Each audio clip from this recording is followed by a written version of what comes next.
Doctor, la grabación ha comenzado. Muchísimas gracias, maestra. Muy buena tarde. Saludo con mucho afecto y admiración a todas las personas que están en este momento en el aula virtual convocada por la Escuela Judicial Electoral del Tribunal Electoral del Poder Judicial de la Federación para llevar a cabo nuestra segunda sesión dentro del diplomado correspondiente respecto de las reglas del debido proceso. En principio, pues espero que la jornada transcurrida desde que nos dejamos de ver ayer a las 3 de la tarde y hasta este momento haya sido muy exitosa, haya sido de buenas experiencias para ustedes. Ahora bien, les ofrezco una amplísima disculpa por estos 8 minutos de entrada después de la hora, porque previamente estaba en una junta convocada aquí mismo en la Escuela Judicial Electoral. Entonces, esa es la razón por la que hemos demorado unos minutos para entrar. Pero estamos en muy buen tiempo. Agradezco su paciencia y su solidaridad. ¿Se acuerdan ustedes que ayer veíamos la normatividad? O sea, ¿en dónde están las reglas, en dónde están las leyes que regulan el debido proceso para nuestro país? Y concretamente, claro, en materia electoral. Desde luego vimos la Constitución, los artículos constitucionales de la Constitución Política de los Estados Unidos Mexicanos referentes al tema. Pero también empezamos a ver algunos aspectos de convencionalidad. Por ejemplo, hicimos referencia al Pacto de San José y vimos que algunos artículos muy concretamente se refieren al derecho que tenemos las personas de los países signantes para que se nos respeten nuestras garantías en materia procesal. Eso fue el último momento de la clase de ayer. Dentro de ese ámbito tenemos otras normas de carácter internacional y aquí empieza ya nuestra nueva sesión.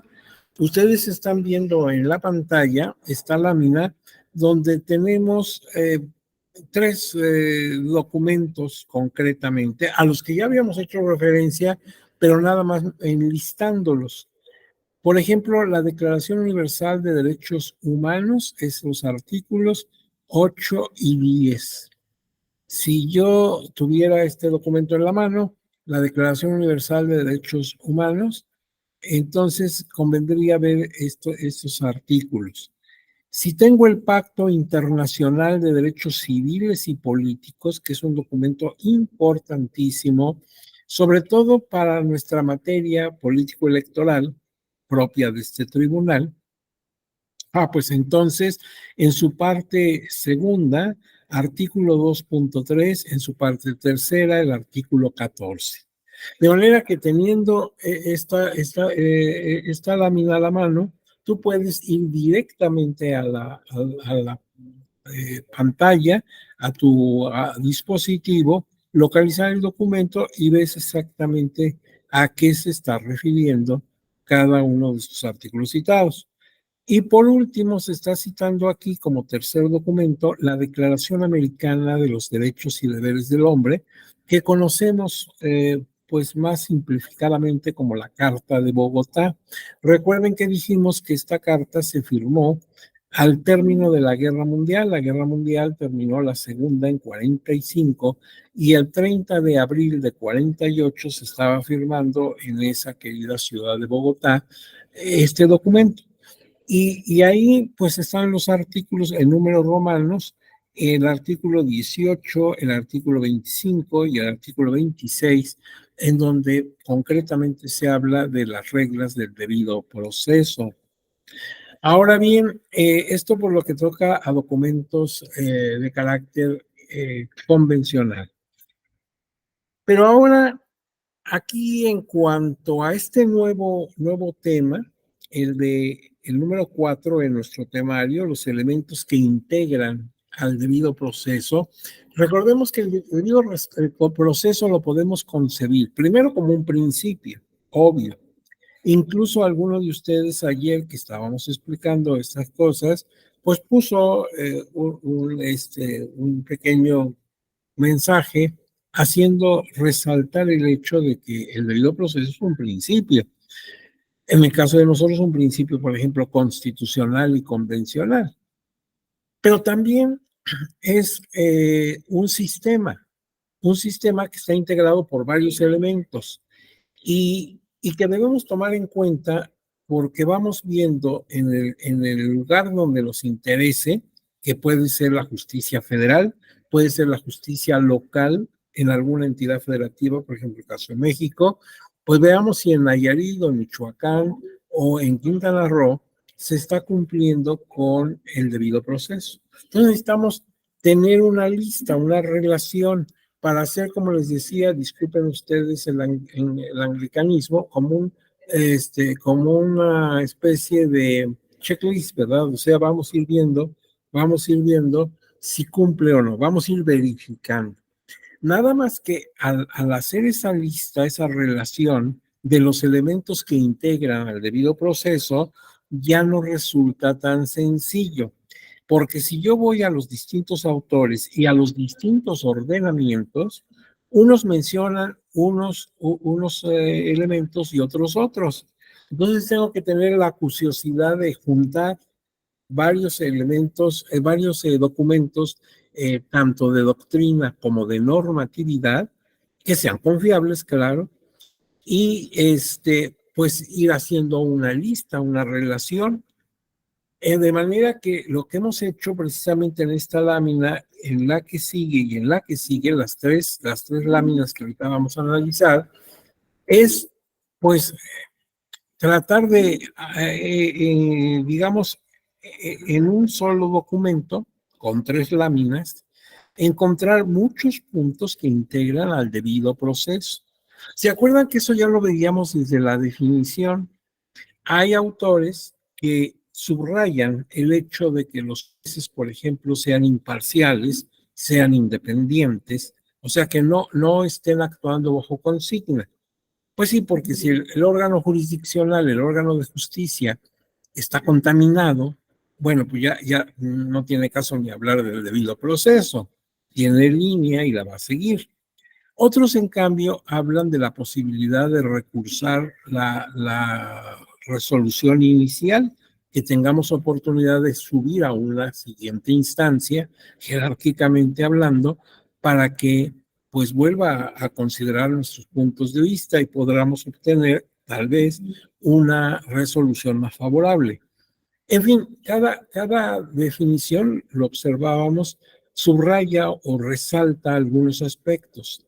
Entonces, eso que se ve en la definición, se ve también en todo el texto de la doctrina y también en la normatividad, de tal suerte que entonces hacer esta relación que van a ver ustedes no es nada más de tomarla de un documento y copiarla textual. Tiene 10, 15, 16, 20, los elementos que tenga. No, ha habido necesidad de intercalar, de hacer una investigación, pues para ver, concordando con todo, cuáles son los elementos. Y en el entendido de que tampoco fue fácil, ya teniendo varios documentos confiables, tanto de doctrina como de normatividad, nada más ir copiando y ver que no se repitan, sino que en ocasiones un elemento puede estar redactado de manera distinta. Es decir, lo que yo llamo A, en otro documento llamar B. Entonces, es cuestión también de reflexionar, no nada más de simplemente corta y pega. Pero bueno, con esas dificultades vamos a ver cuáles son los elementos esenciales de el debido proceso. Y no tampoco están en orden alfabético ni nada, nadie pretendió hacer eso. La primera es que te den una información completa y real de tu asunto litigioso. O sea, tú tienes derecho a saber, por ejemplo, en el ámbito del derecho penal, pues ya lo veíamos que desde las enmiendas que se atribuyen al sistema norteamericano, pues se dice que te informen, que te digan por qué de qué se te acusa, quién te acusa, cómo está el expediente, pues para que tú, si eres el acusado, puedas enderezar tu defensa. Pero no solamente en el derecho penal, sino también en cualquier proceso, aun cuando yo sea el promovente. O sea, yo vine, interpuse un medio impugnativo ante el Tribunal Electoral del Poder Judicial de la Federación, interpuse un juicio para la protección de los derechos políticos electorales del ciudadano. Yo soy el promovente y tengo también el derecho de que se me informe, pues, cómo va mi asunto. Es decir, porque yo lo interpongo, me dan mi copia ya sellada por el reloj checador en la oficialidad de partes correspondiente y bueno, pierdo contacto con él. Ahora quiero saber, pues, qué ha pasado, cómo va. Tengo derecho. Tengo derecho porque debe haber una información completa y real. Ahora esas cosas se facilitan un poco más con el asunto tecnológico. Ya desde antes de la pandemia, el Tribunal Electoral del Poder Judicial de la Federación y desde luego la Suprema Corte de Justicia de la Nación y otros tribunales se habían preocupado por implementar algunos aspectos electrónicamente. Por ejemplo, aquí en el tribunal ya teníamos la notificación virtual. O sea, ya se te podía notificar, es decir, cualquier notificación que se te quisiera dar, se podía hacer por vía electrónica, siempre y cuando las partes así lo hayan acordado y lo hayan solicitado y hayan obtenido la firma del tribunal, o sea, la autorización para utilizar este medio. Pero con la pandemia, pues las cosas se precipitaron. En realidad, qué bueno que la pandemia nos ha pillado en medio de esta tecnología. Imagínense que hubiera sido unos 30 o 40 años atrás, pues no sé qué hubiera podido pasar, porque el sistema electoral tiene que seguir adelante. Y claro, si hay elecciones, pues hay impugnaciones. Entonces, no sé qué hubiera pasado si no hubiéramos tenido toda esta tecnología. Entonces, con la pandemia se avanzó muchísimo.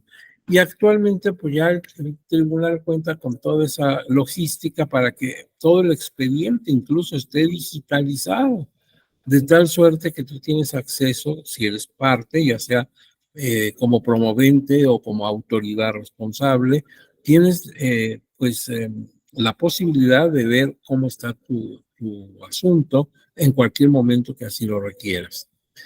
Ahora bien, el segundo elemento es una defensa, que tengas derecho a defenderte, que tengas derecho a argumentar, que tengas derecho, si el procedimiento lo permite, a tener una persona que hable por ti. Esa es la labor precisamente de los advocatus, decían los romanos, los que se meten en tu boca. Y ellos van a hablar porque ellos tienen el conocimiento del derecho que a lo mejor tú no lo tienes, tú eres sí un profesionista, pero no necesariamente abogado, y pues no sabes cómo defenderte. Además, defenderte tú mismo es muy objetable, porque pues tú estás resintiendo o temes lo que suceda en el proceso porque te afecta directamente. Entonces eso te puede ofuscar, te puede, pues, digamos, no dar una claridad de las cosas. En cambio, el abogado, pues, a él no le afecta directamente el asunto y tiene no solamente los conocimientos profesionales, sino también tiene pues la calma suficiente para verlos a distancia. Entonces, esa era la función del advocatus en la vieja Roma, lo que ahora llamamos abogado, meternos en la boca de otro. Y fíjense que casualmente, se los digo así nada más a la pasadita, entre los aztecas, la persona que hablaba por otro en los tribunales, que haría las veces de abogado, se conocía como Tepantlatua, ¿sí? Porque Tlatua es hablar, es hablar. Entonces, era la misma idea, yo hablo por ti. Uh-huh. Entonces, pues tener asegurado un sistema de defensa que te permita que tus argumentos se escuchen y que, bueno, de alguna manera se vea tu punto de vista. Un tercer punto es que el juzgador sea competente, independiente e imparcial. Estas tres características o virtudes o cualidades que debe tener el juzgador son diferentes y son esenciales, porque si no es competente, bueno, ¿cómo va a juzgar un asunto del que no tiene, primero, jurisdicción? ¿Sí? Entonces yo no puedo ser llevado ante un juzgado penal cuando mi asunto es administrativo, o si es fiscal, no voy a venir al tribunal electoral. Entonces, primero la competencia.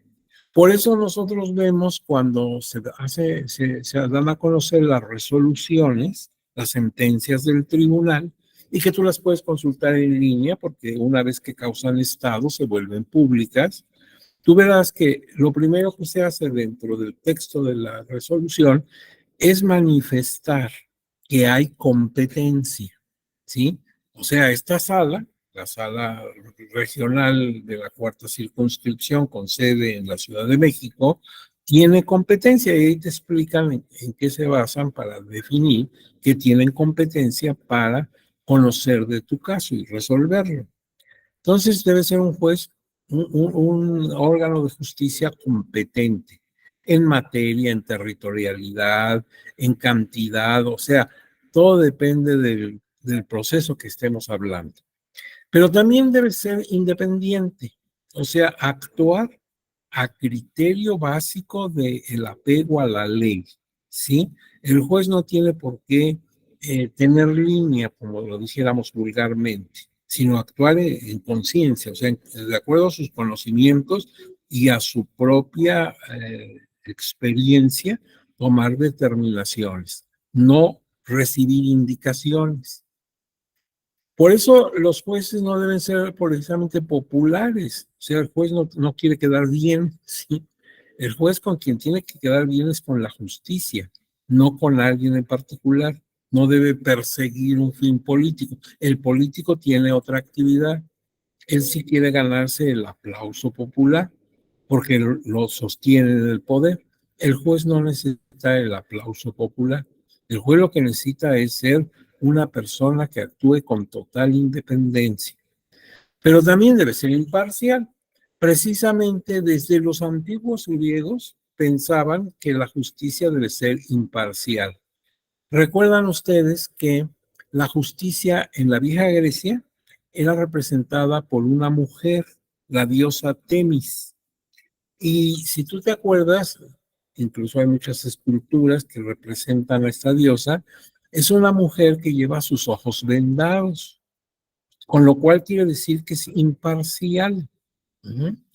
Y lleva una balanza de 2 platos, una libra romana, para poner allí lo bueno y lo malo, lo atenuante y lo agravante, eh, porque pues debe ponderar. Debe ponderar.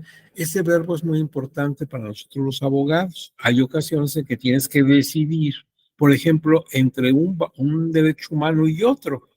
¿Por cuál te vas a decidir? Porque en esa circunstancia que tú estás conociendo, en ese problema, entran en choque. Entonces, ¿qué es más importante? ¿Verdad?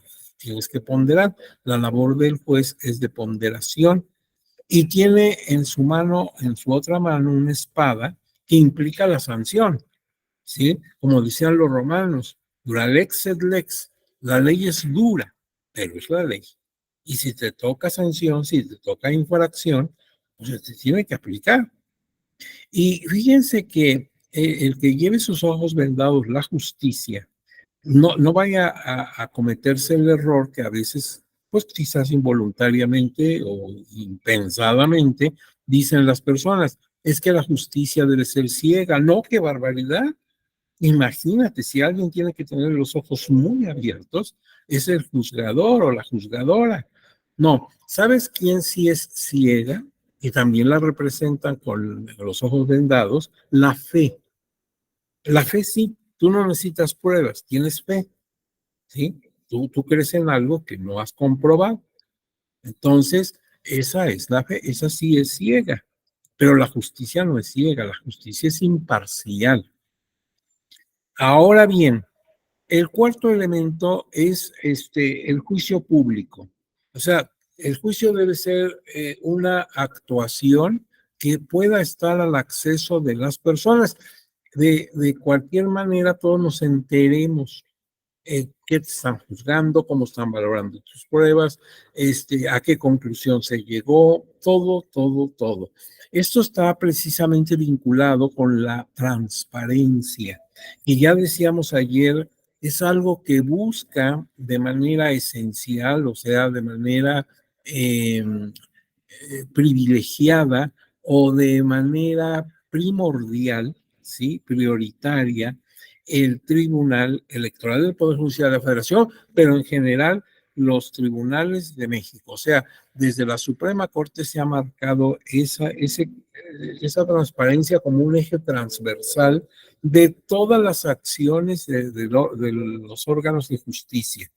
Aquí en el tribunal se ha tratado de transparentar todo. Y no se ocultan las cosas y no hay secretos ni hay cosas que no deban decirse. Bueno, pues precisamente el juicio debe ser público. Por ejemplo, en materia electoral, las sesiones tienen que ser públicas, las sesiones de resolución. Y esto no lo dice un académico, no lo dice una jurisprudencia, lo dice la ley. La Ley General del Sistema de Medios de Impugnación en materia electoral dice que las resoluciones deben ser desahogadas en sesiones públicas a las que se convoque con anterioridad para que la gente que esté interesada pueda conocerlo. Y ayer hablábamos precisamente del canal judicial. O sea, tú puedes acudir al tribunal y siempre que guardes el debido respeto y orden en el recinto, pues puedes acudir y estar ahí en vivo, escuchando los razonamientos de las y los magistrados de la sala que tú quieras, y pues no hay nada oculto. Y si no puedes ir físicamente, no puedes acudir físicamente, pues tenemos el canal judicial, donde desde tu oficina, desde tu casa, puedes seguir toda la sesión como si estuvieras ahí presente. Y oyes los argumentos de uno y los argumentos del otro, y finalmente a qué llegaron, a qué conclusión y cómo se votó, si fue por unanimidad, si fue por mayoría, en fin. Entonces, a eso hablamos de juicio público. Ahora, presunción de inocencia.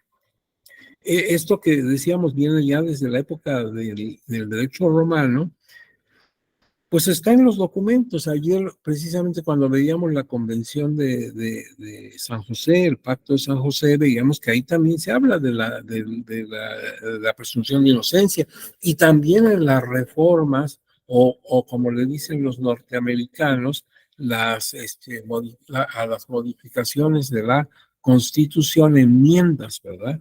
Que podamos pensar que la persona, mientras no se demuestre lo contrario, mientras no haya una sentencia ejecutoriada, pues puede resultar inocente. Y yo decía ayer, te acordarás que el problema no está en los documentos que así lo manifiestan, sino el problema está en nosotros mismos, que la tendencia que tenemos es al contrario, presumir la culpabilidad. Hacemos exactamente lo contrario y apenas tenemos noticia de que alguien ha sido involucrado, que hay una investigación, ni siquiera todavía en área judicial, entonces ya lo damos por hecho. Y sobre todo ahora que utilizamos redes y todos estos medios que nos dan un amplio foro, no, pues ya estamos linchando prácticamente a esa persona. Entonces, más bien aquí a lo que debemos reforzar es a la cultura de la legalidad. Ahora bien, otro de los elementos es un traductor si es necesario. Ya lo advertíamos que desde muy antiguo había necesidad de traductor. Nosotros aquí también, a través de jurisprudencia, se ha establecido que queda a criterio de los o las magistradas de las salas del tribunal determinar si en el caso se requiere un traductor. Por ejemplo, cuando estamos ante personas de integrantes de pueblos y comunidades originarias que a veces son monolingües, a veces no saben el español, nada más saben su idioma original. Entonces, pues tienes que requerir un traductor. Y claro, esa traducción no la va a pagar la persona, sino va a ser a costa del propio tribunal, pero necesita tener conocimiento real de su asunto. Luego tenemos otro punto, la conclusión dentro de un plazo razonable. Lo que se habla de justicia pronta, ¿sí? Justicia pronta y además expedita, que no es lo mismo. Pronta significa rapidez, que se te resuelva rápido. Y expedita, que sea accesible, que no tengas problemas para acceder a la justicia.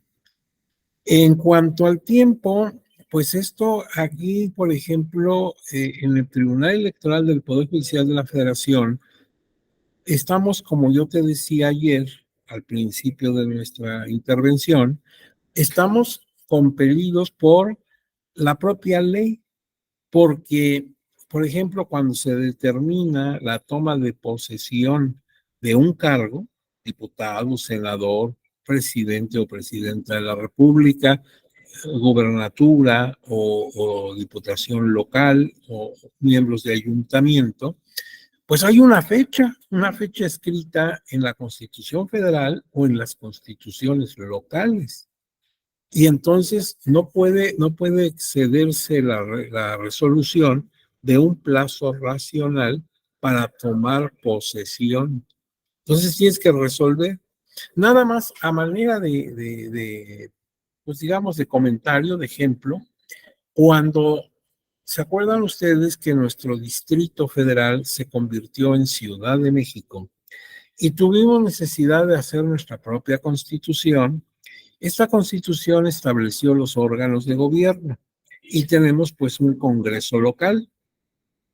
Y era la primera vez que se iba a nombrar personas para el congreso local, ya con esta modalidad constitucional. Y entonces, pues como siempre hay impugnaciones, los y las diputadas a esa asamblea que estaban en calidad de representación proporcional, pues tienen que ser determinadas por fórmula que está establecida en la propia ley y en la Constitución. O sea, hay una asignación de los lugares por el principio de mayoría relativa. Entonces, el Instituto Local de la Ciudad de México desarrolla la fórmula, determina quiénes son las personas que van a ser designadas y lo publica. Pero entonces se impugna y se va al Tribunal Electoral de la Ciudad de México. Toma una decisión, se publica, se impugna, se van a la sala de la cuarta circunscripción plurinominal con sede en la Ciudad de México, pero ya en justicia federal. Sale una resolución, se impugna. Y entonces llega a la sala superior. La sala superior determinó cómo debería aplicarse esa fórmula, porque ese era el problema. Las inconformidades anteriores venían en el sentido de que la fórmula estaba mal aplicada. Entonces la sala superior hace la aplicación, la determina en su resolución así, como decimos, con bolitas y palitos, para que quede muy clara, porque acuérdate que además de la fórmula hay que cuidar la paridad de género, por ejemplo, ¿sí? Entonces, bueno, pues eso complica las cosas. Entonces a la superior se dice, se debe hacer así. Y sabes que como ya no hay tiempo, faltaban unos días para que tomaran posesión, dice, ya esto va a quedar así. Lo estoy resolviendo yo, la sala superior del tribunal. Entonces ya no hay impugnación para mí. Así que aquí queda la resolución. En un momento diferente hubiera resuelto enviar al Instituto de la Ciudad de México con los parámetros que está marcando para que ella se tomara la molestia del instituto de hacer la aplicación, pero ya no había tiempo. Entonces ahí actuando en total jurisdicción, en amplia jurisdicción, la propia sala superior determina y aplica la fórmula y ya determina quiénes van a ser las personas que ocupen las curules de representación proporcional. Actuó en plena jurisdicción, en plenitud de jurisdicción. Entonces, nosotros estamos compelidos a plazos muy breves. Y decíamos, por ejemplo, en el área de los procedimientos sancionadores, administrativos sancionadores, los plazos son a veces de horas. ¿Por qué? Porque pues, las cosas electorales no pueden estar ahí permanentemente durante un tiempo prolongado. Otro elemento es el derecho de recurrir, que pueda haber en un momento dado una vía impugnativa para que tú puedas ir jerárquicamente al superior y ahí obtengas lo que siempre se puede obtener. Solamente hay tres caminos. Si tú eres el tribunal superior y mi condición es de juez ordinario, la sentencia que yo dé va a pasar a ti, al tribunal superior, y tú tienes tres caminos para resolver. O confirmas, o modificas, o revocas. No hay más que tres opciones y alguna de las tres vas a tomar. Pero la persona que impugnó tiene ese derecho, que se le vuelva a ver el caso. Por eso se habla, por ejemplo, de revisión, visión, o sea, ver. Re significa otra vez. Entonces, volver a ver, rever, y tú lo vas a revisar. O también se le llama reconsideración. Yo ya había tomado una consideración, una determinación, y ahora tú lo vas a reconsiderar, lo vas a volver a considerar para modificar, revocar o confirmar mi resolución. Entonces tenemos derecho a recurrir.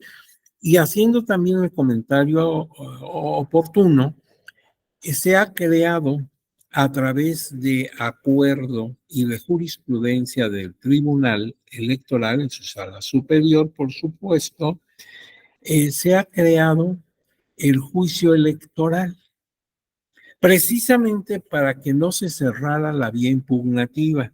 Nació como una opción para que en las entidades federativas pudieran las personas que llevan a cabo un procedimiento especial sancionador o un procedimiento ordinario sancionador, que por sus siglas se conocen como PES y POS, respectivamente, pues salir de la instancia estatal o de la instancia de la entidad federativa y acceder a la justicia federal, porque no había vía. En este caso, lo que resolvía el tribunal local, ahí terminaba la vía impugnativa. Entonces, pues se le cerraba la puerta federal y por eso se crea el juicio electoral. Actualmente el juicio electoral ya tiene una cobertura de procedencia muy amplia, pero originalmente así surgió como una instancia para que los justiciables puedan salir de su entidad federativa, salir de Michoacán o de Tabasco o de Chiapas y acceder a la justicia federal, también buscando que en una nueva consideración se modifique, revoque o confirme la resolución que les afecta. Ahora seguimos, porque recuerda que son tres láminas. Entonces, derecho a probar y ser oído en juicio. Probar. Probar viene de la palabra probo. Esto es en latín. Probo es prudente, probo es recto, probo es ecuánime, significa muchas cosas. Entonces tú vas con los elementos de prueba que tengas, del tipo de prueba que estemos hablando, testimonial, pericial, documental, pública, documental privada, la que tú quieras, que tus pruebas, si son idóneas, sean aceptadas por el órgano que va a juzgar, sean desahogadas en su momento y, desde luego, valoradas conforme la misma ley establece, ¿sí? Y puede ser que la misma ley sea muy rígida, estamos en un sistema tasado, donde la ley dice cómo debes valorarla, o bien que tenga un sistema libre en donde el juez puede valorarlas de acuerdo con las reglas de la sala crítica, la experiencia. Esto es pues, precisamente el sistema libre. O bien la combinación de ambos que sea mixto, que algunas cosas sean tasadas de manera estricta y otras queden a tu determinación. Pero entonces estaríamos hablando en un sistema mixto de prueba o de valoración de la prueba y ser oído en juicio. Por eso la importancia de los juicios orales, que tú no seas simplemente un documento, un expediente, un papel en una carpeta, pero eres un ser humano y tienes muchas cosas que decir. Entonces es bueno que tú puedas hablar y que te escuchen, que sepan tu realidad. Otro elemento, igualdad procesal entre las partes. Aquí algunas personas podrían decir u objetar, decir, bueno, en principio eso es obvio, las partes deben ser tratadas de igual manera, ¿sí? Porque de lo contrario, pues ya estaríamos en una justicia que ya no es imparcial, ya está a favor de una de las partes, está beneficiando a una. Sin embargo, en la justicia, no solamente electoral, sino en todo tipo de justicia, hay ocasiones en que se le da cierta preferencia a una de las partes. Por ejemplo, en materia laboral. Es decir, se entiende que la parte más débil es el trabajador, porque el patrón, pues tiene el capital, ¿sí? Que no lo tiene el trabajador. Y entonces tú ves a lo largo del procedimiento laboral que sí hay situaciones en las que se trata de apoyar al trabajador, pero no para resolverle a favor, sino para que quede en igual de condición procesal que con el patrón. Por eso hay suplencia de la queja, por ejemplo, ¿sí? Y en el caso electoral tenemos algo similar, por ejemplo, en los colectivos que son víctimas de afectación, que son víctimas de marginación histórica, tradicional e injusta. Caso de las mujeres, caso de los habitantes de pueblos originarios, los indígenas, ahora los afrodescendientes, etcétera. Entonces, en estos casos se les da cierto apoyo, no para darle la razón, porque si no la tienen, por mucho que sea una mujer, por mucho que sea un indígena, pues se vaya en su contra. No, sino para ponerlo en igualdad de proceso, ¿sí? Entonces, por ejemplo, en el caso de la mujer, pues la regla para aprobar es que el que afirma debe probar y también el que niega, pero que de su negación surge una afirmación. Esa es la regla general que viene también desde el derecho romano. Sin embargo, en un caso donde esté una mujer inmiscuida por violencia de género, la carga de la prueba la tiene la persona que está aparentemente cometiendo esa violencia. Se entiende, si la mujer está siendo víctima de esto, pues no va a tener las pruebas así tan fácilmente. Entonces, pues que la tenga el que dice que no lo hizo. Entonces ahí cualquiera podría decir, oiga, pues ya se está usted inclinando por una de las partes. No, porque si finalmente se observa que no tiene razón la promovente, pues no se le da. Lo que estamos haciendo es que quede en igualdad de circunstancias que la otra parte. O sea, que haya piso parejo, también en lo procesal. Y lo mismo pasa con los indígenas. Se les dice, bueno, las formalidades que puedan obviarse, pues las obviamos, porque se entiende que no siempre tienen los recursos, los conocimientos y los elementos para presentar las cosas con la forma impecable que deben presentarse ante el tribunal. Entonces hay esa laxitud, pero eso no quiere decir que se les dé la razón. Si la tienen, se les dará, claro. Ahora bien, Otra, no declarar contra sí mismo ni declararse culpable. Fíjense qué cosa tan curiosa, porque yo veo que en la justicia norteamericana, donde surgió todo esto, ya lo vimos en la Constitución de Pensilvania y de Filadelfia y las enmiendas respectivas, nosotros observamos este mismo principio de que no tiene una obligación de declarar contra sí mismo o declararse culpable. Esto al margen de la prueba confesional, si tú quieres dar tu confesional, pero es tu decisión, no que te estén forzando. Pero mira una cosa, tú te acuerdas que en Estados Unidos lo primero que te dicen, ya cuando las cosas están a nivel de proceso, si te declaras inocente o culpable. Y no es una cosa que tú puedas bromear, ni que puedas tomarle el pelo, por decirlo de alguna manera, al juzgador. Allá sí es muy importante lo que digas, ¿sí? Entonces, tienes que pensarlo mucho, en que te declaras culpable o inocente, porque el tratamiento va a ser totalmente diferente. Entonces ahí, pues no se cumpliría con este precepto. Otra, la exhaustividad y congruencia en las resoluciones. Congruencia es un asunto de lógica jurídica. O sea, tú no estarías de acuerdo en algo tan simple como esto. Porque no se pudo demostrar la culpabilidad de la persona, se le condena a esto y a aquello. Pues, ¿cómo? Eso es incongruente. Si estás diciendo que no se le comprobó, ¿cómo lo vas a condenar? Entonces no hay relación, no hay vinculación, no hay correspondencia de lo que tú estás concluyendo a lo que tú estás sentenciando. No debe haber congruencia. Por eso es muy importante que en la resolución se aclare punto a punto cómo es que arribó el juzgador, cómo es que llegó a esa conclusión. Te tiene que llevar así de la mano para enseñarte que no es un acto de arbitrariedad, sino que dado A más B más C, pues nos da D, es decir, el silogismo jurídico.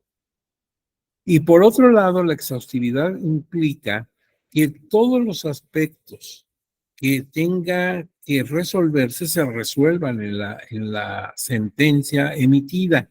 No puede quedar por ahí algo suelto. Lo haya o no pedido el promovente. Por ejemplo, en materia electoral, cuando hablamos de nulidades, ¿sí? El sistema de nulidades, esas nulidades pueden recaer sobre votos. Hay votos que se declaran nulos porque no cumplen las especificaciones que señala la ley. A veces se anula, el voto viene nulo porque el propio votante lo anuló.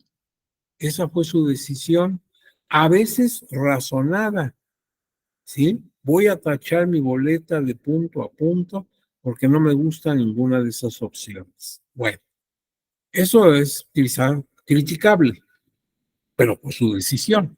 Él mismo anuló su voto. A veces no es así, es por error. No supo moverse dentro de sus opciones, lo hizo mal y echó a perder su voto. Bueno, entonces puede ser voluntario o involuntario, eso nunca lo sabremos realmente.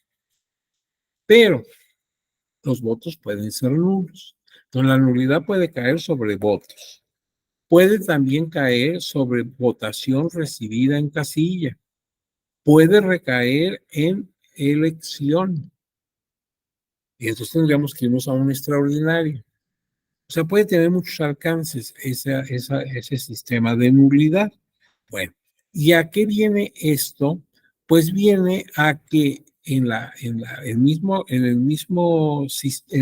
ley general del sistema de medios de impugnación en materia electoral, se establece que si al ir anulando la votación recibida en casilla, en varias casillas, llega el momento en que ya no se sostiene la elección, se tiene que anular la elección, aunque eso no lo hayan pedido las partes. ¿Sí? Entonces, el mismo tribunal, de oficio en este caso, dice, oye, ya se tuvieron que anular tantas y tantas casillas en su votación, y esto ya nos da la perspectiva de anular la elección, lo que no había pedido el promovente, pero no podemos dejar esto suelto. Entonces se anula la elección. Y ha ocurrido en el estado de Veracruz, se encontraron en alguna elección local boletas apócrifas, o sea, falsificadas. Bueno, la conclusión de Sala Superior cuando llegó este asunto hasta acá es si hay este tipo de irregularidad, aparte de dar conocimiento a la fiscalía correspondiente, porque aquí hay un delito electoral, pero nosotros ya en el ámbito de nuestras facultades, ¿qué vamos a hacer? Hay que anular la elección, porque se han encontrado todas estas boletas en distintas urnas. Entonces ya perdió la elección, perdió el principio de certeza, ya no nos da confianza, ya no. Entonces, se anula la elección y nos vamos a una extraordinaria. Eso no lo habían pedido los promoventes, pero bueno, pues se vio que a ese grado llegó la irregularidad. Entonces, a eso se refiere la exhaustividad. Otro punto, no ser juzgado dos veces por la misma causa. Bueno, esto también viene desde la época romana. Si nadie puede ser juzgado dos veces por lo mismo, ya cuando se resolvió una cosa, se sentenció en un sentido, ya no puedes volver a juzgarlo por los mismos hechos. Y esto, recuerdo algún partido, no voy a decir el nombre del pecador, ¿verdad? Pero sí el pecado. Algún partido político nacional, pues cayó en irregularidades en materia de propaganda política. Utilizó influencers, pero en un diseño que abiertamente era violatorio de la ley. Se le aplicó una sanción, pero insistió en la conducta y se le aplicó pues una sanción más fuerte. El partido decía que eso era violentar el derecho de no ser juzgado dos veces por la misma causa, pero se le hizo observar que no era la misma causa. Era la causa, sí, pero no los hechos. Eran dos momentos de haber irrumpido en el ámbito de la ley. O sea, en dos ocasiones se violó la ley. No eran hechos diferentes. Porque aparentemente, sí, así como lo planteaba el partido afectado, decía, pues me estás eh, eh, juzgando dos veces por la misma causa, ¿no? Esto sucedió en el proceso culano y ahora lo repites.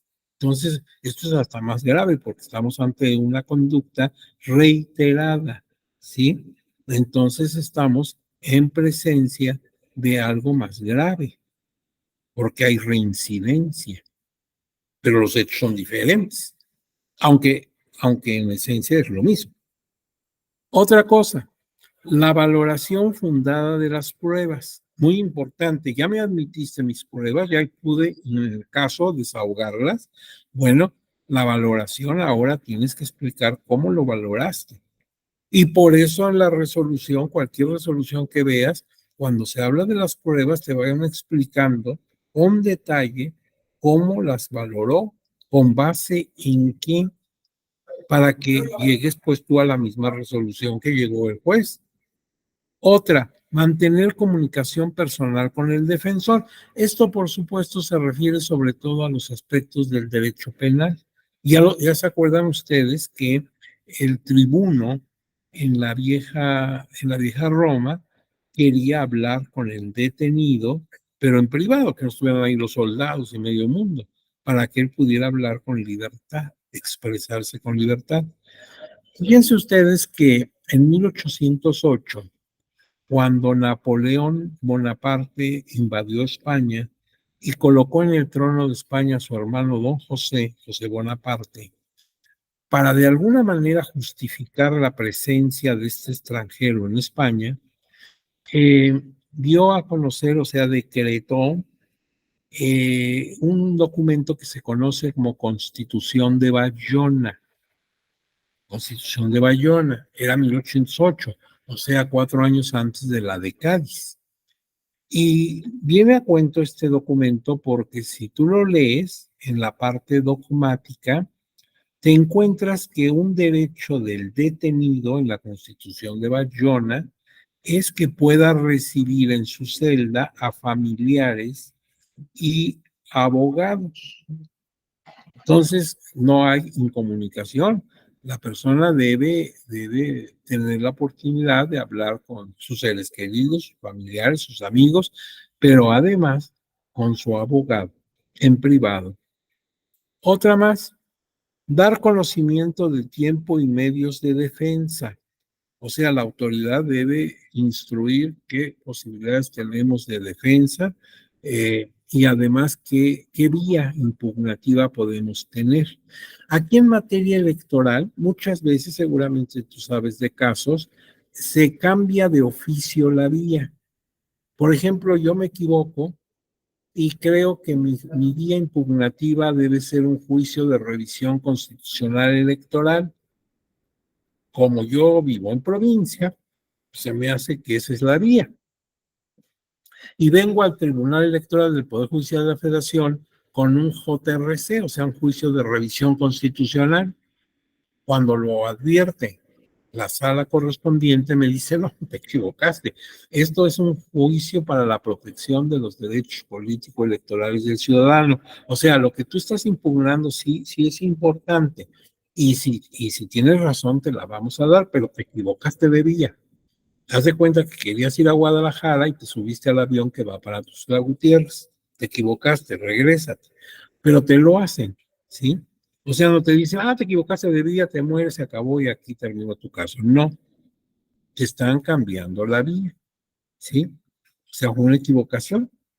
Ahora bien, por otro lado, el derecho a la defensoría incluso de oficio. Ahora es muy común eso, todos tenemos la idea de que podemos nombrar un defensor, un representante, alguien que hable por nosotros. Queda claro. Pero mira, no siempre fue así. Por ejemplo, en nuestro México, en el siglo XIX, pues había gente pobre que caía a la cárcel por asuntos penales y pues no tenía cómo defenderse. No existía la defensoría de oficio. En nuestro estado de San Luis Potosí, en 1847, en plena guerra contra los norteamericanos, un eminente abogado potosino, don Ponciano Arriaga, pugnó y logró que se formara lo que se llamó la Procuraduría de los Pobres. Él decía, mira, en la cárcel de San Luis, en las cárceles hay mucha gente que ha cometido delitos, sí, pero algunos son delitos menores y los ha cometido pues, por pobreza, porque pues su gente no tenía para comer o necesitaba medicinas, qué sé yo, y no tienen un buen abogado. Entonces se están hundiendo en la cárcel todo por no tener quien hable por ellos. Pues hay gente que no sabe, ignorante y sin recursos, está hundido. Y bueno, le pusieron así, Procuraduría de los Pobres. Hoy no podríamos poner un nombre así, por esto de no discriminar, que los derechos humanos, que lo que quieras, pero el nombre es lo de menos. Era una defensoría de oficio. Y mucho más atrás, en la Edad Media, existía, por ejemplo, en el Reino de Aragón, en la España medieval, el defensor del pueblo, una especie de ombudsman del derecho sueco o de, defensoría de derechos humanos que tenemos hoy día, en donde la gente sin recursos podía encontrar quien lo defendiera. Entonces, en el reino de Aragón medieval había un individuo que hablaba por gente que lo necesitaba, los apoyaba y orientaba su causa. Finalmente, pues estos dos principios, ser notificado en tiempo, forma y oportunidad. La notificación es algo esencial. Tú tienes que estar al tanto de cómo se resolvió tu asunto o si hay un requerimiento, si te faltó algo, pues que lo puedas complementar, que puedas llevar a cabo una diligencia, pues lo tienes que hacer. Pero tienes que, desde luego, ser notificado en tiempo y forma.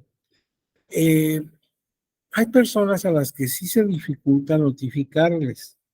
Por ejemplo, es el caso de las personas de pueblos originarios. ¿De qué sirve que yo les envíe la notificación actuarial si, por ejemplo, nada más son monolingües, no tienen otro idioma más que el de su origen? Pues de nada sirve. Entonces habrá que ver cómo se les notifica para que entiendan en qué consiste la notificación, qué es lo que les está notificando. Por otro lado, también tenemos que contar con un servicio de actuaría. Los actuarios son los que van a notificar, debidamente capacitado y que tenga todos los elementos de la ley, los ordenamientos para cumplir con su misión, porque acuérdate que los actuarios tienen fe pública.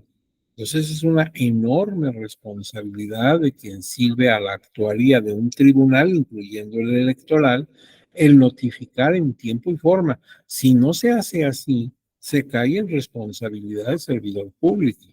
Entonces la notificación no es cosa menor en ningún tribunal. Y que la resolución esté debidamente fundada y motivada. Sí, o sea, por eso la resolución a veces es muy amplia, porque tienen que explicar cuáles son los motivos que la originaron y cuáles son los fundamentos legales y jurisdiccionales por los que se te está dando esa resolución. Bueno, pues son algunos puntos, son aquí unos 20 puntos que pues tienen que conjugarse. Como ves, no es que ya teniendo 18 ya estás bien, o teniendo 12, no. Son todos, ¿sí? Todos, porque si alguno falta, pues ya no estás en un debido proceso. Si falta el asunto de una buena notificación, pues ya todo se cae. De nada sirvió que las pruebas, todo lo demás, porque ahí está fallando. Eso es lo peligroso del asunto.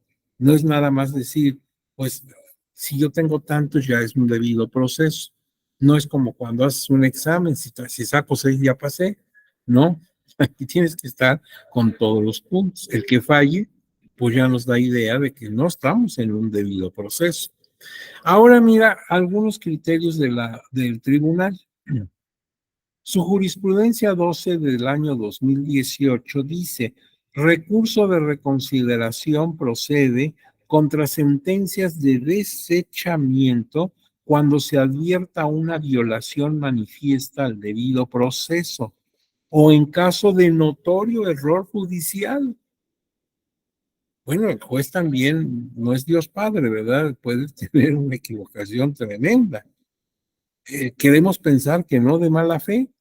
En la parte que me interesa resaltar de esta jurisprudencia dice, uno, que la falta de estudio de fondo sea atribuible a la sala regional responsable por una indebida actuación que viole las garantías esenciales del debido proceso o por un error evidente e incontrovertible apreciado de la simple revisión del expediente, que sea determinante para el sentido de la sentencia cuestionada. Y dos, que exista la posibilidad cierta, real, manifiesta y suficiente para revocar la sentencia impugnada y ordenar la reparación de la violación al utinente a través de la medida que al efecto se estime eficaz. Fíjate que la reconsideración, o sea, volver a considerar, es un medio impugnativo que tiene competencia exclusiva la sala superior. Esa es su competencia estricta. O no, si resuelve sala superior. Y aquí está hablando de que en la sala correspondiente, que debe ser una sala regional, pues se emitió una resolución que no estaba bien fundamentada, por ejemplo. Entonces tú puedes ir a la reconsideración y esto lo va a conocer la sala superior, el órgano de cúpula del tribunal. Entonces ahí está el derecho de recurrir, ¿sí? Que puedes volver a plantear tu problema y puedes obtener, como ya sabemos, modificación, revocación o confirmación de la sentencia. Si te confirman, pues te fue mal. Manifiestan que lo que hizo sala regional estaba bien. Si te lo modifican, bueno, y hay alguna alteración, esperemos que sea favorable para ti. Y lo que más te conviene es la revocación, se equivocaron, de manera que te dan revocación de esa sentencia. Ahora bien, un poquito de derecho comparado que no nos va a gustar, pero bueno, vamos a ver. Según Amnistía Internacional, son países de América muy cuestionados por violaciones de derechos procesales, luego que incumplen los parámetros del debido proceso. De esos 20 que estamos sugiriendo, pues incumplen varios. ¿Qué crees? Está Colombia, Cuba, Ecuador, El Salvador, México, Guatemala, Paraguay, Perú, Bolivia, Honduras, Nicaragua y Venezuela. Eso es vergonzoso, esto no es digno, ¿no? No estamos precisamente alardeando que estamos entre los países de América que más violentan el proceso, no el proceso electoral o en materia de justicia electoral, sino el proceso en general. Bueno, ¿y cuáles son entonces los mejor calificados? Si vamos al otro extremo, Dinamarca, Nueva Zelanda, Noruega y Finlandia. No sé qué pase allá. Esa gente vendrá de otro planeta o tendrá otra conformación humana, o no sé qué pase, pero esos países son los que menos agravian el debido proceso. Ahora bien, el debido proceso en la justicia electoral mexicana. Acuérdate que ya lo vimos mucho en materia penal. Hace un momento lo empezamos ya a aterrizar, por decirlo de una manera coloquial, en el medio electoral, en la justicia electoral. Pero veamos qué dice esta parte de nuestro temario. El objetivo primordial del debido proceso consiste en garantizar la estricta observancia de los principios del derecho procesal para el logro de la tutela efectiva de los derechos fundamentales de las personas, entre ellos destacadamente el derecho humano, es un derecho humano, al debido proceso. Esto no lo digo yo, lo dice un tratadista, René Casoluengo Méndez. A lo mejor ustedes lo conocen personalmente, luego el maestro ha dado clases, conferencias, tiene por ahí obras publicadas. En fin, pues él es punto de vista del maestro don René Casoluengo. Pero fíjense ustedes una cosa interesante. Él habla aquí, al final de su explicación, de que el debido proceso pues es un derecho humano. Entonces resulta que el debido proceso es un principio constitucional, es un desarrollo procesal que consta de varios elementos, como lo vimos hace un momento, y es además un derecho humano. O sea, le puedes ver por distintos aspectos y no está mal. ¿Por qué? Porque, por ejemplo, estás viendo distintos enfoques. Si yo te veo a ti, digo, esta es una persona, lo cual es cierto, tú eres una persona. Otro diría, es un ciudadano, lo cual es cierto, si eres un ciudadano. Otro diría, es un mexicano, pues sí, porque tú esa es tu nacionalidad. O sea, y eres el mismo. Nada más que estamos viendo distintos enfoques, distintas cualidades tuyas. Entonces, no te preocupes, el debido proceso lo podemos ver como un principio constitucional, como un conjunto de elementos que debe contener cualquier tipo de proceso jurisdiccional, los 20 puntos que yo tengo anotados en estas láminas, y también como lo hace don René Casoluengo, como un derecho humano. Es mi derecho que se me aplique un debido proceso. Ve cómo las cosas pues tienen una serie, ¿verdad? Es como un caleidoscopio, lo puedes ver por distintos lugares y te da diferente visión. El Tribunal Electoral del Poder Judicial de la Federación ha ejercido sus funciones con una orientación antiformalista, lo que ha permitido evitar formalidades innecesarias que se encuentran en las leyes electorales aplicables para el conocimiento y resolución de los medios de impugnación de su competencia, con el propósito de tutelar los derechos humanos de acceso a la justicia y a la aplicación del debido proceso, como es el caso de la justicia entre personas integrantes de comunidades originarias. Lo que yo les decía, con las personas de estos pueblos y comunidades originarias, se debe tener criterios, se debe juzgar con concepto de interculturalidad, ponernos en su concepción, porque la forma de ver la vida es diferente en ellos que nosotros, que somos gente urbana. Entonces, bueno, pues hay que ponerse en esa perspectiva intercultural.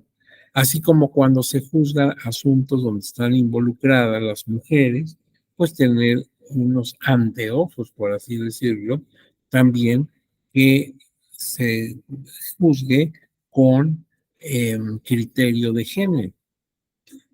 Ahora bien, en la sentencia del expediente, y aquí se cita un expediente que resolvió la Sala Superior, un JDC, un juicio para la protección de los derechos político-electorales del ciudadano, el 1749 de 2012, el tribunal establece que de conformidad con el actual modelo de justicia electoral, es posible advertir la existencia de controles jurídicos de legalidad, constitucionalidad y convencionalidad.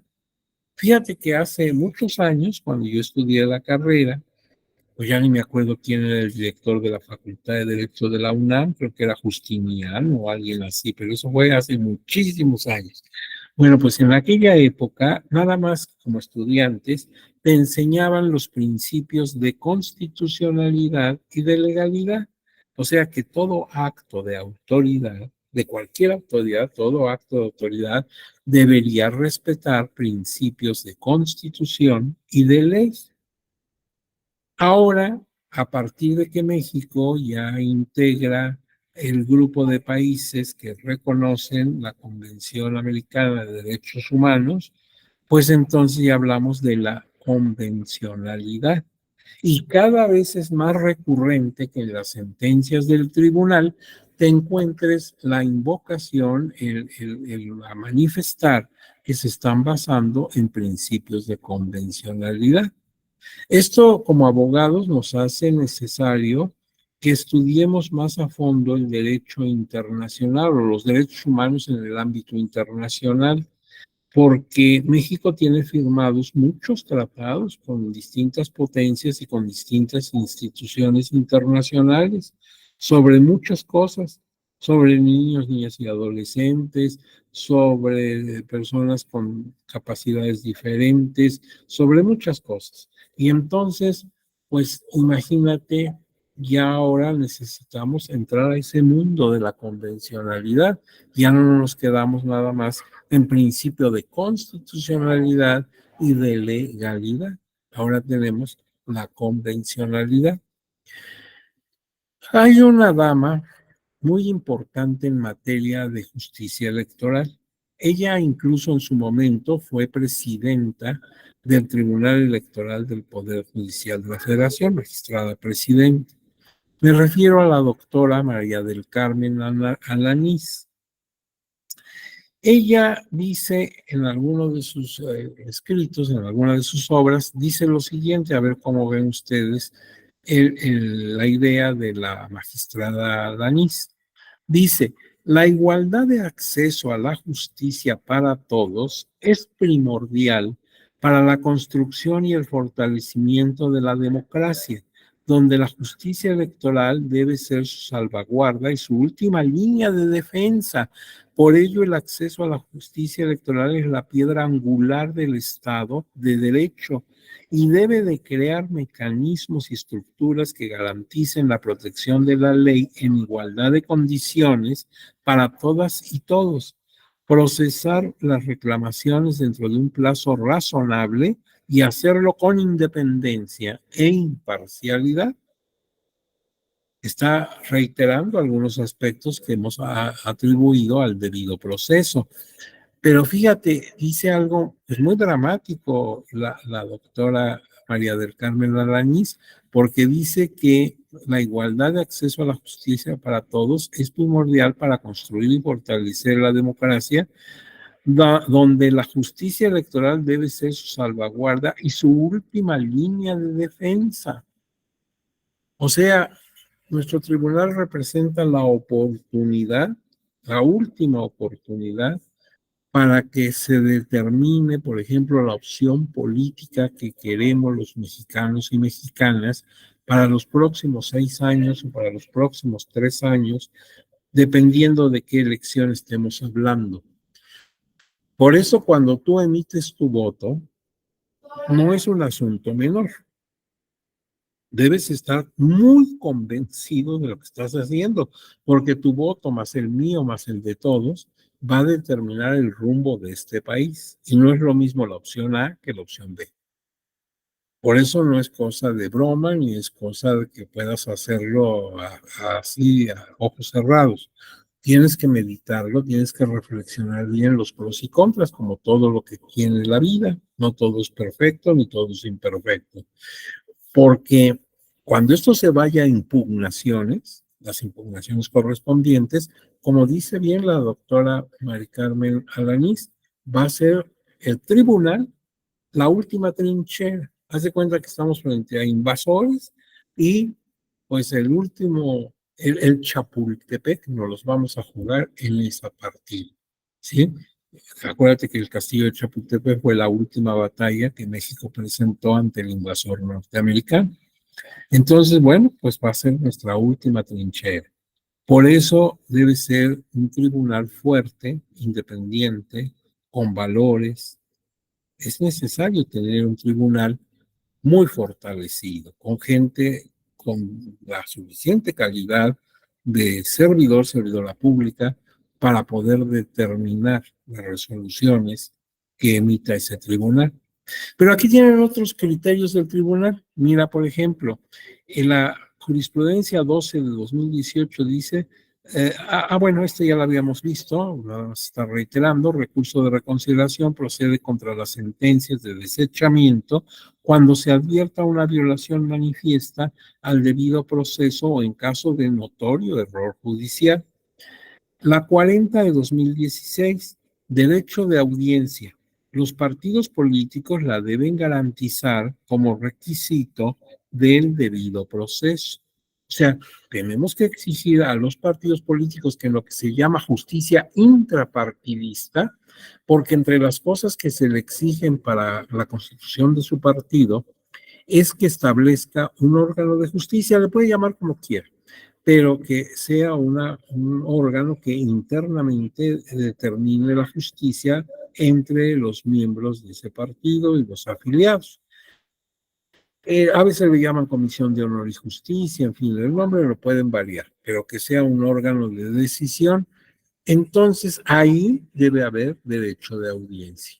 La persona involucrada en un juicio para, por ejemplo, para expulsar a un miembro, este tiene el derecho de manifestar sus argumentos, mostrar sus pruebas, o sea, todo lo que sabemos del debido proceso. Otro criterio establecido en la jurisprudencia 27 de 2016 dice, comunidades indígenas deben flexibilizarse las formalidades exigidas para la admisión y valoración de medios de prueba. Ya sabemos, hay que ser laxos en este caso, ¿verdad? Hasta donde lo permite pues simplemente el sentido común, tampoco se van a hacer cosas indebidas. 34 de 2016. Terceros interesados, la publicitación por estrados es un instrumento válido y razonable para notificarles la interposición de un medio de impugnación. Seguramente ustedes saben lo que es un tercero o tercera interesada, pero si no lo saben, pues recuerden ustedes que cuando yo interpongo un medio impugnativo, este lo tengo que presentar ante la autoridad a la que estoy impugnando. O sea, la propia autoridad a la que estoy impugnando por su acto o resolución, que según yo me afecta, ahí debo presentar mi escrito de impugnación. Cuando la autoridad lo recibe, entonces tiene que hacer al mismo tiempo dos cosas. Una, publicar una copia de mi escrito en estrados. Los estrados son espacios públicos o de acceso al público para que todo mundo se entere. Cualquier persona que pase se entere. Y por otro lado, paralelamente a que se está poniendo en estrados, debe comunicarse de la manera más pronta que tenga con el órgano resolutor, por ejemplo, con la sala regional eh, Jalapa de la tercera circunscripción plurinominal, que es la que va a conocer y resolver. Entonces hay que avisarle a Jalapa que ha llegado este medio, que lo presentó tal partido, etcétera. Ya le llegará una vez que se haga la logística aquí internamente ante la autoridad responsable.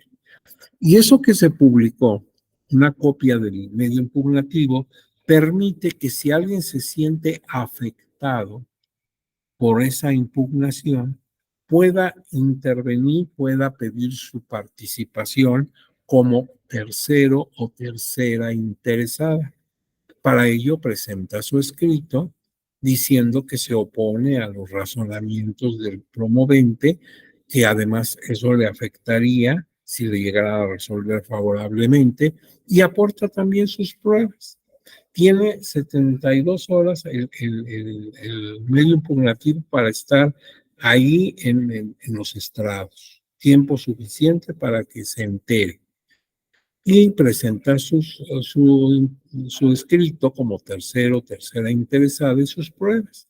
Y cuando la autoridad mande todo el expediente a la sala Jalapa, en mi ejemplo, pues ahí va a ir también el documento de tercero interesado, con todo lo que aportó. Ahora, por eso dice terceros interesados, la publicitación, o sea, el publicarlo en estrados, el escrito de impugnación, es un instrumento válido y razonable para notificarles la interposición de un medio impugnativo.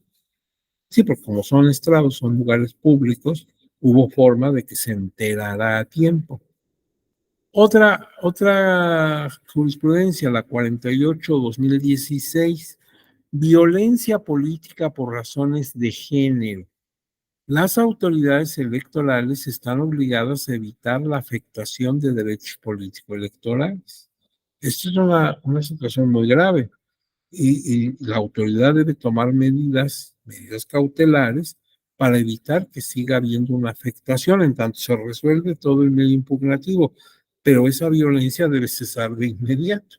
Por eso las medidas de prevención, las medidas precautorias.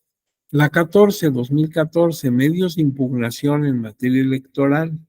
Ante su falta de previsión en la normativa local, la autoridad electoral estatal o del Distrito Federal, porque vean ustedes la fecha, era 2014, todavía era Distrito Federal, competente, debe implementar un procedimiento idóneo, que es lo que sucedió con el juicio electoral, que decía yo en las entidades federativas, pues en un procedimiento ordinario sancionador o especial sancionador, pues lo que resolviera el Tribunal Electoral local ya no tenía forma de impugnarse, no había acceso a la justicia federal. Ahora lo hay mediante ese juicio electoral que además ha ido ampliando su cobertura de procedencia. 21/2013, presunción de inocencia. Debe observarse en los procedimientos sancionadores electorales. El hecho que haya una denuncia contra un partido político, contra una persona física o moral, por ejemplo, una empresa, etcétera, no quiere decir que sea culpable hasta que no se resuelva ese procedimiento.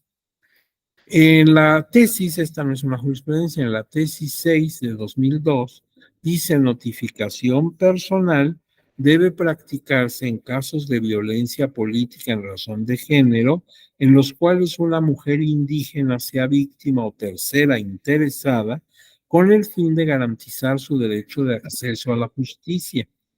porque aquí estamos contemplando la opción de que no sea una mujer, digamos, citadina, una mujer eh, con una cultura occidental, sino que puede ser una persona indígena. Pues hay que tener muchísimo más cuidado para que ella sea notificada y quede cierta de lo que le notificaron. Otro criterio que está en la tesis 17 de 2013, dice presunción de inocencia, es inconstitucional la disposición que contempla la suspensión de derechos partidistas como medida cautelar en un procedimiento disciplinario. Fíjate, si yo estoy en un partido político, soy integrante de un partido político, soy afiliado, y me van a quitar mi derecho, es decir, voy a quedar suspendido de derechos partidistas mientras resuelven si me expulsan o no. El tribunal dice no, eso sería pues violentar la presunción de inocencia. Tus derechos deben quedar firmes hasta que no se demuestre que incumpliste disposiciones que así lo establecen. Y, por ejemplo, es muy interesante esta resolución porque pues nosotros queremos casos concretos. Yo te recomiendo, si tienes tiempo, ya ves que lo que te sobra es tiempo, bueno, pues, en lugar de que andes haciendo maldades, yo te sugiero amablemente que consultes en línea en la página del tribunal esta resolución que obra en el expediente de la Sala Superior, sub JE, o sea, es un juicio electoral, es el 32 de 2020 y acumulados.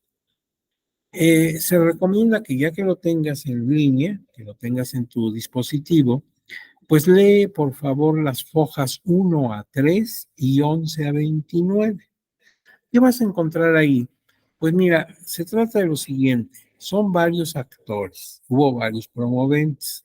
La autoridad responsable es el Tribunal Electoral del Estado de Oaxaca.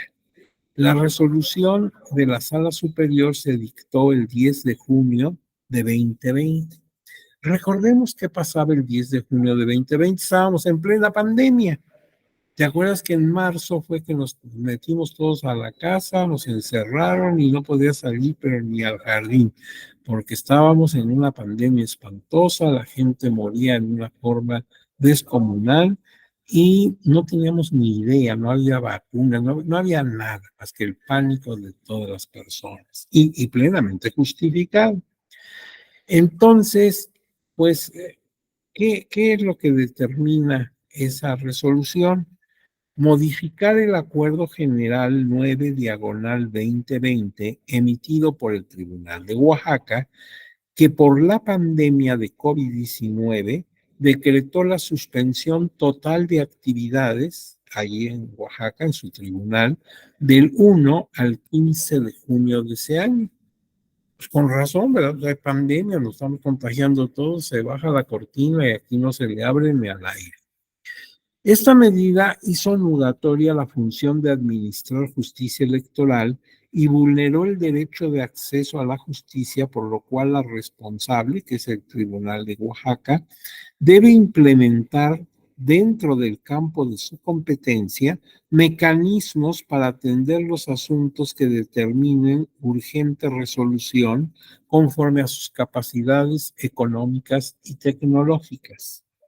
La medida afectaba principalmente a personas de los pueblos originarios del Estado, como la percepción de dietas por el ejercicio de sus funciones y casos de violencia política de género. La violencia política de género no se va a detener por la pandemia, entonces había que pues, resolver. Y por otro lado, también el que no llegaran las dietas, o sea, los dineros a los pueblos indígenas en las comisiones que tenían, pues les afectaba. Había que resolver. Pero entonces estás con los dedos en la puerta, porque claro, no, tampoco te puedes exponer al contagio. En ese momento era terrible, no había, repito, ni vacunas. Lo que había nada más era el pánico. Y por otro lado, pues estos casos surgen.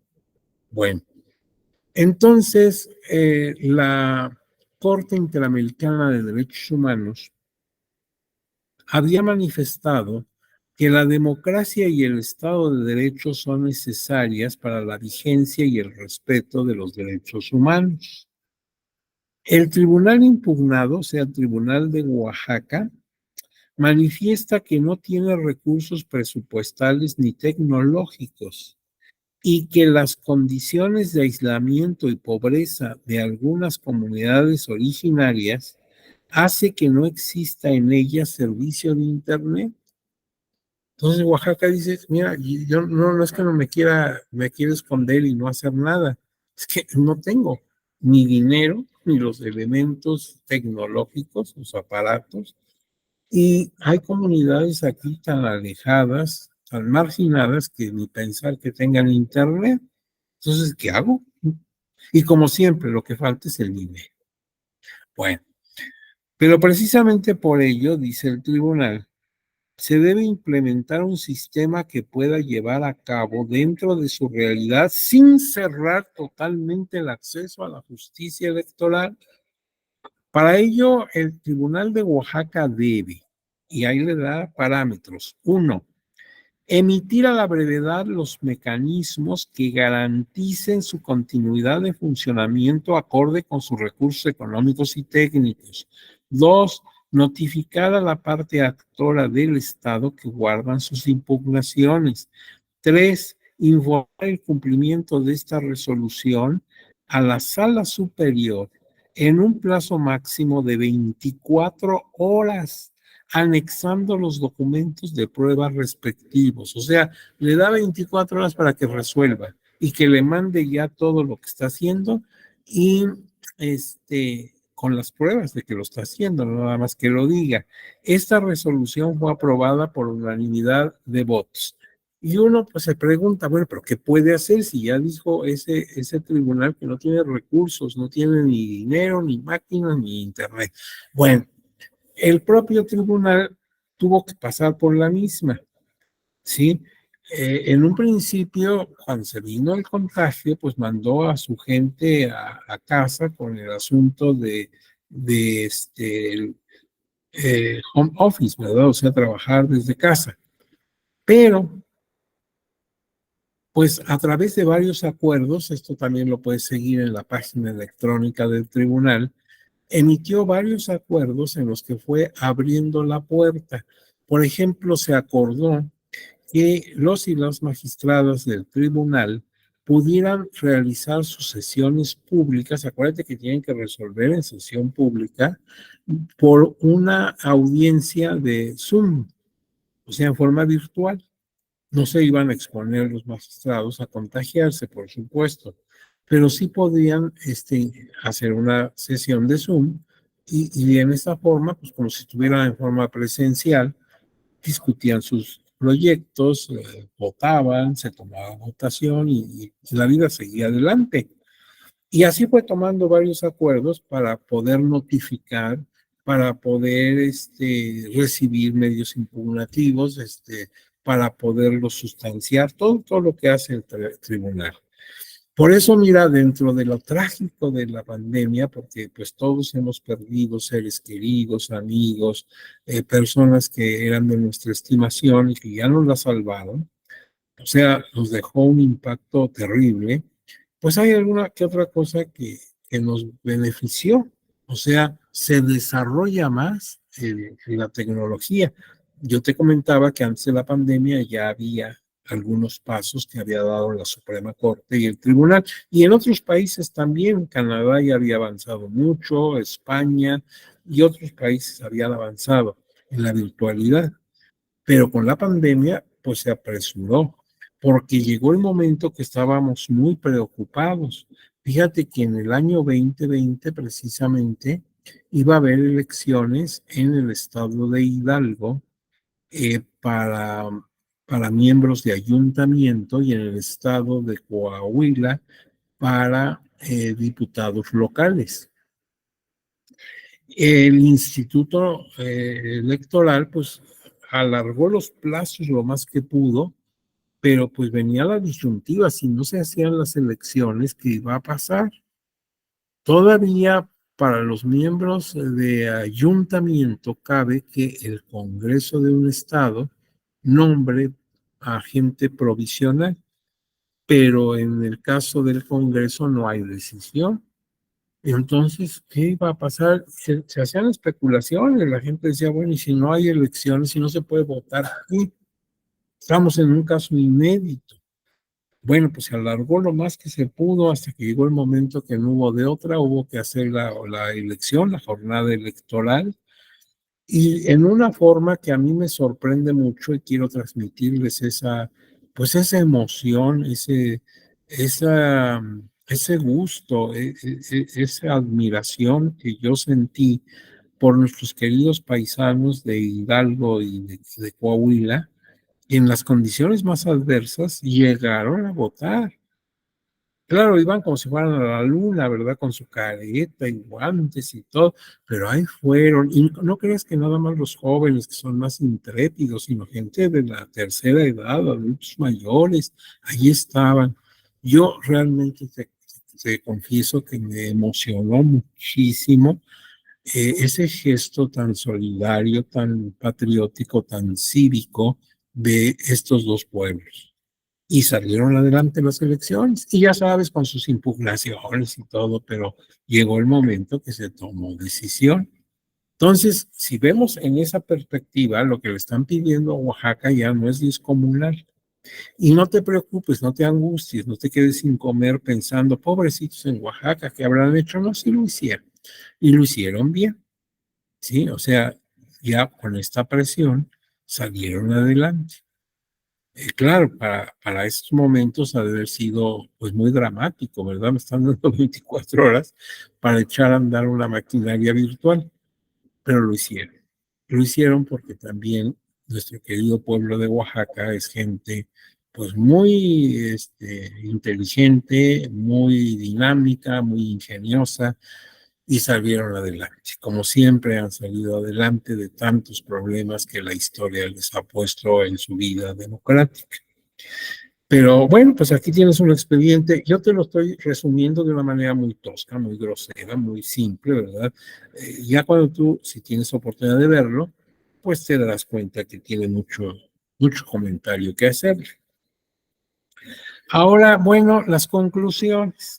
Ya sabes que esas son las mías, a lo mejor coincides con ellas, con parte de ellos o con ninguna.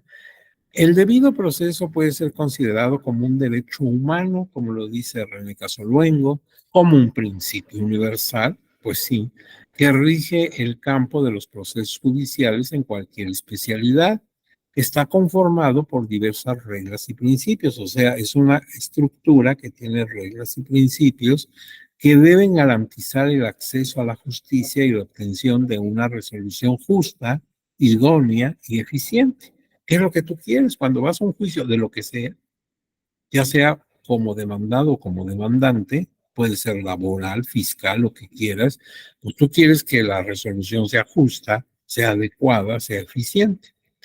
La justicia electoral mexicana ha procurado ceñirse de manera puntual al debido proceso, por lo cual la función interpretativa del tribunal ha sido fundamental para salvaguardar los derechos de las personas justiciables. La verdad es que el tribunal pues ya tiene 26 años prácticamente de existencia. Este tribunal, el electoral del Poder Judicial de la Federación, antes estuvo el Tribunal Federal Electoral, el TRIFE, y mucho antes el Tribunal de lo Contencioso Electoral, el TRICOE. Pero estoy hablando nada más de este tercer tribunal, pues ya está cumpliendo sus 26 años. Y la verdad, si tú lo observas como si fuera en vuelo de helicóptero, la verdad es que se ha dedicado con todo el empeño, con toda la resolución, con toda la decisión, a tutelar los derechos fundamentales de los justiciables. Y gracias a ello se ha avanzado, por ejemplo, en el empoderamiento en materia político-electoral de mujeres, de personas con discapacidad, de personas de la comunidad LGBTI más, en fin, con migrantes y el tribunal no cesa en su, pues digamos, en su pugna por alcanzar mejores índices de democracia. No hablo de democracia incluyente, porque hablar así es un pleonasmo. Es como subir para arriba y bajar para abajo. La democracia, por sí, per se, es incluyente. Si no es incluyente, pues no es democracia. Si tú marginas a un grupo dentro de la democracia, pues entonces no estás en democracia. ¿Quién sabe qué sistema político me estés hablando? Pero por definición, la democracia es incluyente. Y a eso se ha dedicado el tribunal y lo ha hecho con mucho empeño y sigue en su pugna logrando mejores niveles de democratización. Da gusto a veces precisamente consultar esas resoluciones, leerlas con calma, incluso te diría al amor de un café, tranquilo, para que vayas viendo todos los siglos, todo el tinglado que hay detrás de una foja de un expediente. Hay muchísimos razonamientos, hay muchísimos asuntos de invocación hacia documentos de convencionalidad. Hay mucho razonamiento, hay un trabajo muy, muy extenso y muy delicado y para mayor abundamiento, un trabajo realizado contra el tiempo, porque los tiempos son muy, muy cortos para resolver en materia electoral. Y luego, bueno, pues ya aquí termina, ya nada más dice aquí que esto pertenece a la Escuela Judicial Electoral, para que no se te ocurra ahí andarlo rematando en un tianguis, ¿verdad? Porque ahora pues va a ser tuyo este documento, te lo vamos a enviar. Tal vez no te llegue hoy mismo porque ya es avanzada la hora para estos efectos, pero mañana te llega a tu dispositivo y pues si algo te sirve de todo esto que se ha visto, qué bueno. Si ustedes me permiten, voy a dejar de presentar. Si quieren hacer algún comentario, alguna pregunta, pues estamos para escucharles. Yo estoy muy complacido de haber tenido esta oportunidad, para mí muy valiosa, de estar con ustedes, disfrutar de su atención, que es muy valiosa. No se imaginan lo gratificante que es que te escuchen y que, pues, desde luego de lo que has dicho, muchas cosas estarás de acuerdo y otras no, pero ese es precisamente el mundo intelectual, es el mundo académico, que cada quien forje su propio criterio, tenga sus propias ideas, nada más que se le pide que sean fundamentadas, ¿verdad? Que no sean, pues, palabras simplemente nacidas de pasiones, sino que estén fundamentadas, porque pues no hay nada de una verdad absoluta, todo puede ser cuestionado, pero con razonamientos. ¿Alguno de ustedes quiere intervenir? ¿Tiene alguna pregunta? ¿Algo que les preocupe? Porque no sea que cuando salgamos de la audiencia digas, ay, se me olvidó, qué bárbaro, uy, pero pues ya son las 2 de la mañana y pues ya se fue la oportunidad. Pero ni así se te va porque puedes poner un recadito. La escuela tiene mi recado, digo mi correo, y me puedes escribir. En la medida que yo pueda resolver tu duda, con mucho gusto lo haré. Veo que ha levantado su mano don Eladio Plata. Don Eladio, nada más le voy a rogar encarecidamente que vea su micrófono para que lo escuchemos. Muchísimas gracias. Está bien. Creo que ha sido muy clara su exposición, que agradezco muchísimo porque esto hace que se vea desde otro punto de vista y se vislumbren los procedimientos de mejor manera. La inquietud que tengo es qué sucede o cuáles son las consecuencias cuando no se cumplen, tanto en el ámbito penal, procesal civil, o en el ámbito electoral. O sea, ok, ya los conozco, de alguna forma, creo que en este avance democrático pues, tendríamos que irlos cumpliendo. Y cuando se exceptúan, ¿qué pasa? O sea, ¿cuáles serían las consecuencias o qué es lo que debemos exigir bajo la alteración de este proceso? Esa es Claro. Muchas gracias. Claro, mire, depende, claro, de qué procedimiento estemos hablando. Porque usted más que nada sabe que, por ejemplo, primero hay que agotar instancias. Por ejemplo, si en el proceso que yo estoy llevando hay un recurso de reconsideración o de alzada, como le llamen, pues hay que recurrir a él. Pero vamos a pensar que ya se agotó. Bueno, entonces, por ejemplo, en nuestro medio cabe el amparo, ¿sí? Pero no en lo electoral. Estoy hablando, por ejemplo, del aspecto penal y esas cosas. Entre nosotros, la última palabra la va a tener la sala superior en la vía que usted esté procediendo, por ejemplo, en el recurso de reconsideración, ¿sí? O bien, por ejemplo, en el caso de del recurso de revisión del procedimiento especial sancionador. Ya la sala especializada, regional especializada, determinó algo, pero no estamos conformes, todavía subir a la instancia de la sala superior. Esto institucionalmente, ¿verdad? Pero que también debiéramos considerar, paulatinamente se va formando una cultura de institucionalidad y de legalidad, de tal manera que si nosotros agotamos la cadena impugnativa, por ejemplo, como es en el juicio electoral, paso de la justicia local, me paso a la federal, gracias al juicio electoral. Bueno, pues estos recursos y estos juicios son una manera institucional de precisamente inconformarnos con una resolución que a nuestro ver no cumplió con el debido proceso. Ahora, también el campo de lo convencional es una fuerza muy grande. Acuérdese usted que podemos inclusive acudir a la Corte Interamericana de Derechos Humanos en San José de Costa Rica. Hay un procedimiento un poco complejo, pero podemos llegar hasta allá. Y esta institución tiene un peso muy fuerte sobre los tribunales de los Estados miembros. La misma Suprema Corte de Justicia de la Nación ha manifestado que la jurisprudencia que emita esa corte es obligatoria para los países signantes, que es el caso de México.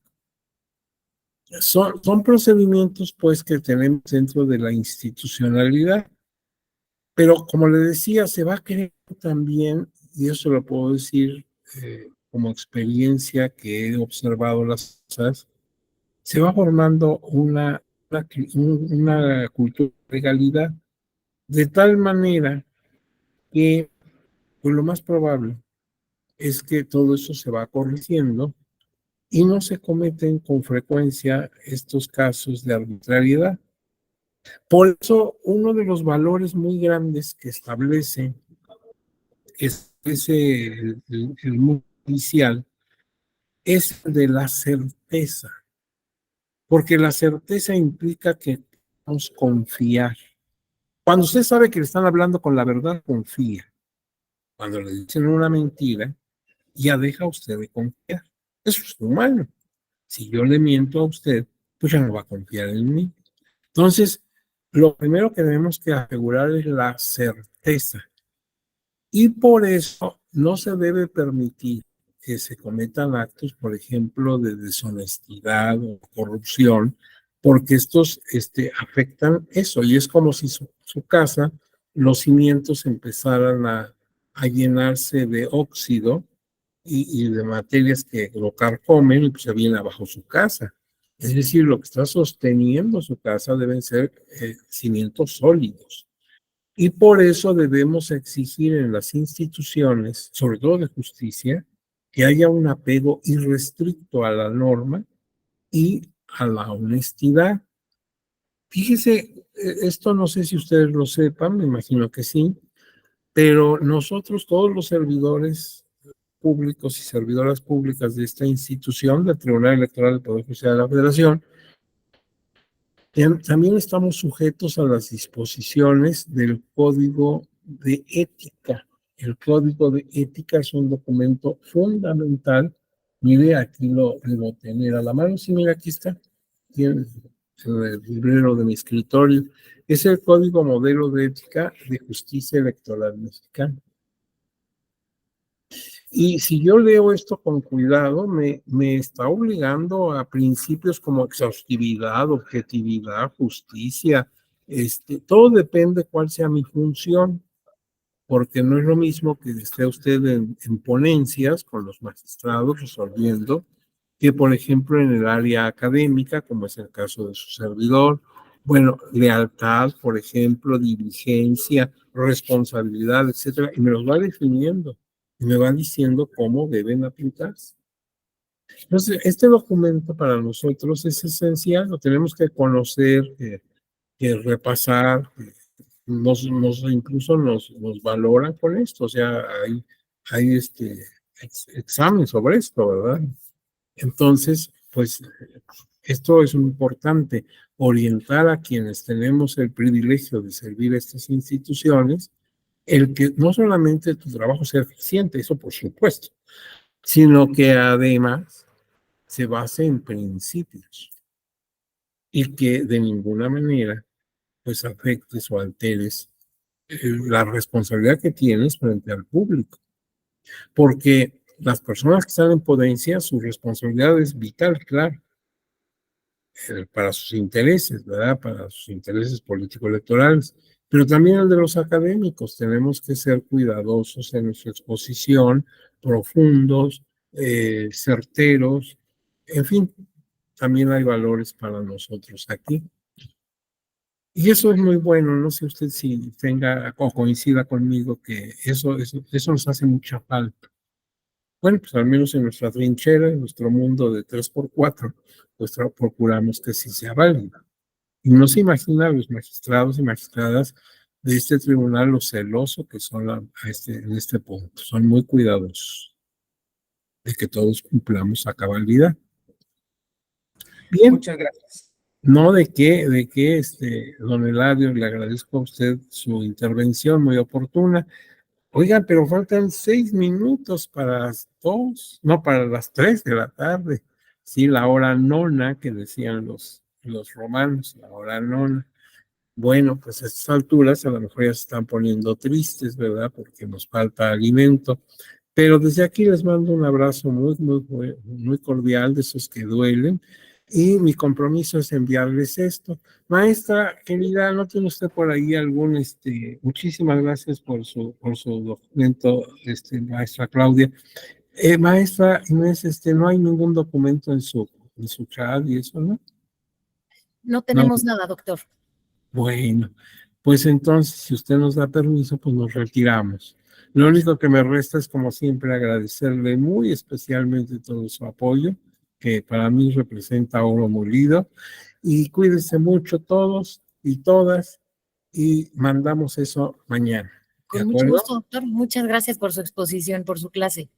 Ya nos vemos, que sigan con bien. Hasta luego. Gracias, doctor, muy amable. Hasta